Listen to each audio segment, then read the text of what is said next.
Bonjour et bienvenue pour cet épisode 4 de l'hebdomadaire de la chaîne Langue de Geek. Cette semaine, concernant l'actualité des smartphones, la mort de Windows Mobile 8, la date d'annonce du Galaxy Note 8, un smartphone directement produit par KFC, les fuites concernant le Motorola Z2 et ses différents Moto Mods, la baisse du prix de l'Oculus Rift et on finira par les projets de l'armée américaine pour connecter directement votre cerveau aux machines et un petit ransomware qui dévoile toutes vos données confidentielles à tous vos contacts.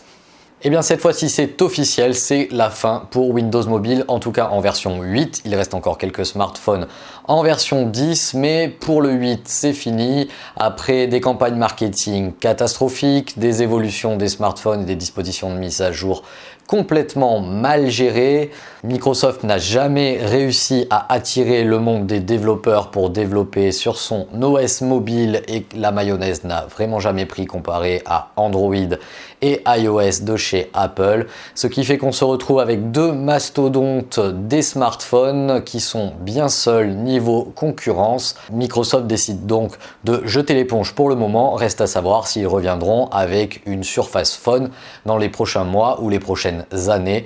À mon avis, Microsoft sortira une Surface Mini qui pourra être considérée comme un Surface Phone avec des fonctionnalités 4G qui pourra rentrer dans la poche et ne visera que le marché professionnel. L'actualité smartphone, c'est également le Motorola Z2, la gamme Z de Motorola qui a la particularité d'être compatible avec les Moto Mods. Alors les Moto Mods, ce sont des éléments clipsables à l'arrière du smartphone qui peuvent vous le transformer en enceinte Bluetooth, en pico-projecteur, en mini switch avec des manettes qui sont clipsables sur les côtés, en caméra 360 degrés, en extension de batterie.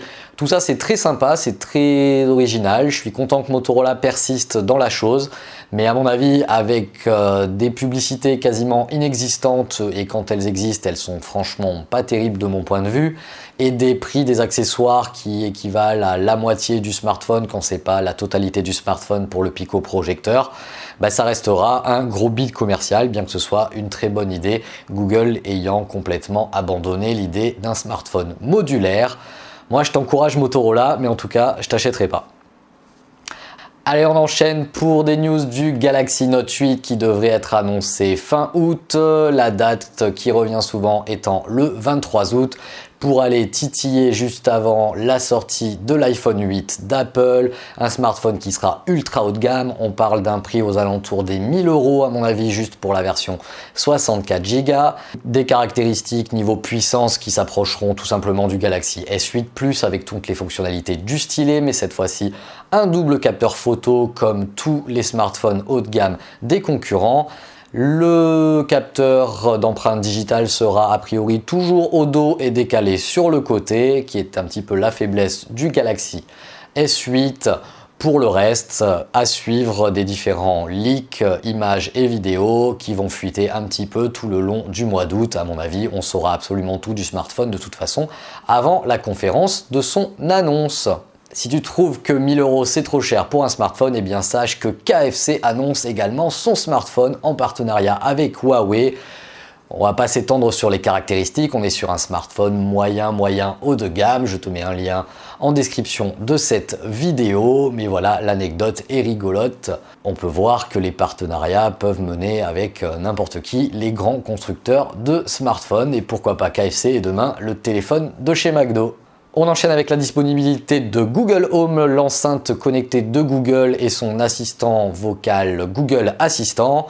Si tu trouves que Siri est débile, que Cortana de Windows 10 ne répond à rien, que Alexa d'Amazon n'est toujours pas disponible en France, eh bien c'est au tour de Google de se lancer sur le marché français, parce que ça fait déjà quelques mois qu'elle est disponible en langue anglaise un peu partout dans le monde.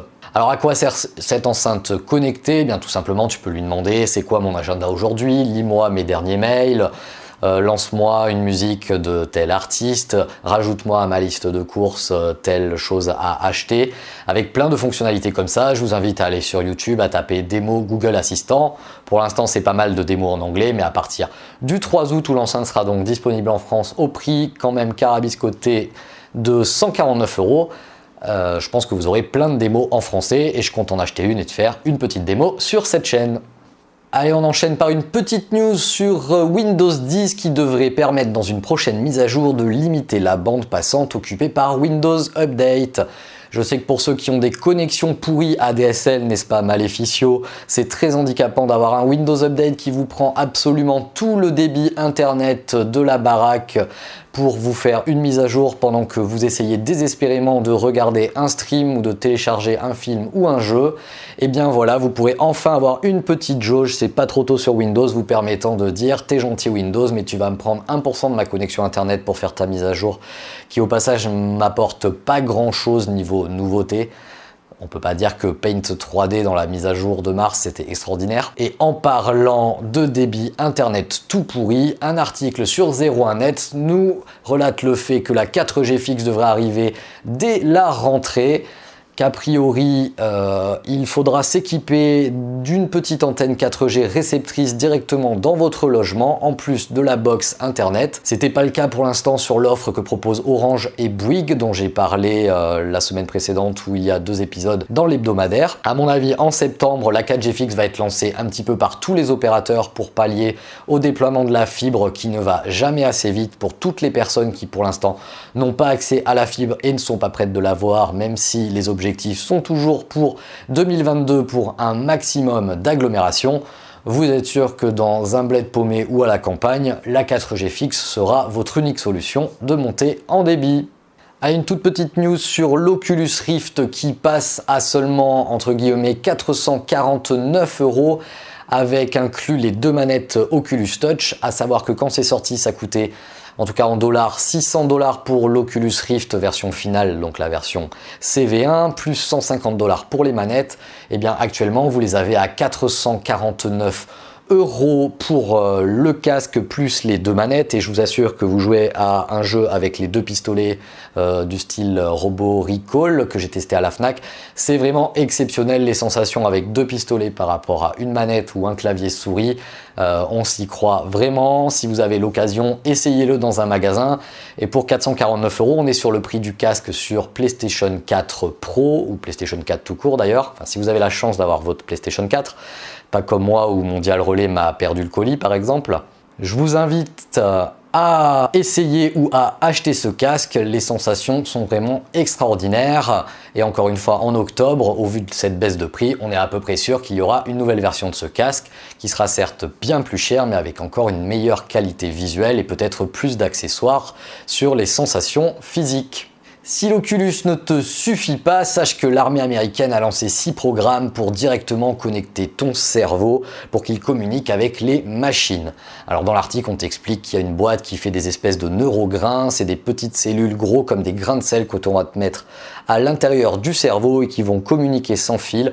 Grosso modo, tu auras des dons de télépathie, au lieu de faire OK Google sur ton téléphone, tu y penseras très très fort et tu pourras avoir Wikipédia directement dans la cervelle, ce qui devrait être très pratique pour tricher lors des épreuves du bac ou de tout autre examen d'ailleurs. Si cela te semble de la pure science-fiction, je pense qu'il faut que tu retraces toutes les boîtes qu'a montées Elon Musk, qui s'est lancé également dans la compétition avec la connectivité du cerveau aux machines dans sa dernière société Neuralink. Et je te rappelle qu'il ne faut jamais dire à Elon Musk ce n'est pas possible, parce que on lui a déjà dit sur tu ne créeras jamais une nouvelle marque de voiture et il a créé Tesla. Tu ne changeras jamais le marché de l'énergie et il a créé une société avec des capteurs solaires et des super batteries pour stocker l'énergie.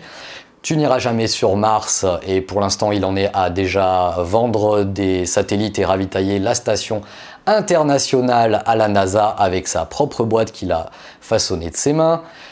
Il a lancé le projet Hyperloop avec des espèces de trains subsoniques qui vont monter à 1200 km/h, même si pour l'instant les premiers essais on est à 120 km/h je crois, mais crois-moi que dans quelques années ça va dépoter. Bref, ne vous dites jamais quand Elon Musk vous dit « je vais faire » que ce n'est pas possible, c'est juste une question d'années, et je suis sûr qu'en 1950 je vous aurais dit « je vais vous lire Wikipédia », si on savait ce qu'était Wikipédia à l'époque, avec ma montre connectée au poignet, vous m'auriez dit de toute façon « c'est pas possible ».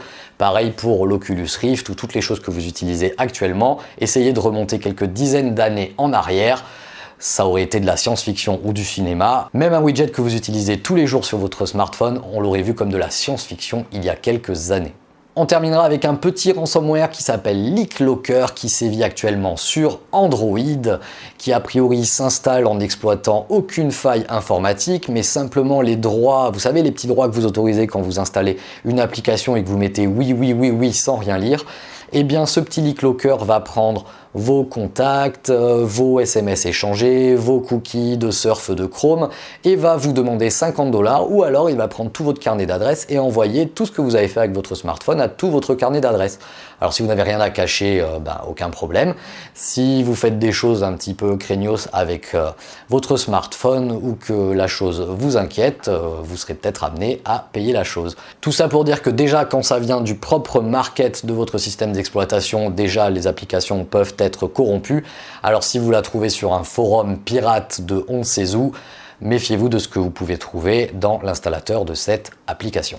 Voilà, c'est tout pour cette émission de cette semaine. Le plus gros défi pour moi, ça va être de la monter en une soirée pour qu'elle soit disponible demain, étant donné que je ne suis pas là du week-end. Si elle t'a plu, je t'invite à me mettre un petit pouce bleu en bas, ce qui est important pour moi pour être bien référencé sur YouTube. N'hésite pas à la partager sur les réseaux sociaux pour qu'elle fasse un petit peu plus que 4 vues et demie. Si tu l'as trouvée trop longue ou trop courte, n'hésite pas à me le dire en commentaire par rapport aux semaines précédentes. Si tu as des questions sur mon matériel, n'hésite pas. Il y a 2 personnes cette semaine qui m'ont demandé si j'étais sur Mac. Je vous invite à voir la grosse tour qui est là. Du coup, j'ai enlevé un petit peu de flou d'arrière-plan pour qu'on la voie mieux, si ça ressemble à un iMac. Allez, moi je vous dis à la semaine prochaine et comme dirait les nains à Ironforge, portez-vous bien.